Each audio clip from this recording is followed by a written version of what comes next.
আসসালামু আলাইকুম ওয়া রাহমাতুল্লাহি ওয়া বারাকাতুহু। আপনি এরকম বন্ধু বানান যে আপনার উপকারের কথা বলবে, যে আপনার বিনিয়োগের কথা বলবে, যে আপনার সফলতার কথা বলবে, যে আপনার ব্যবসার কথা বলবে, যে আপনাকে কিছু শিখাতে পারবে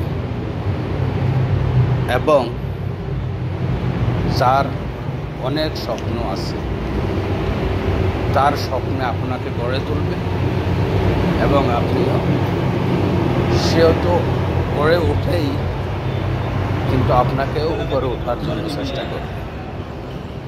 এরকম বন্ধু বানালে যে আপনার দুনিয়াতে এবং কি আখিরাতের কামিয়াবিও হাসিল হবে। আসসালামু আলাইকুম ওয়া রাহমাতুল্লাহ।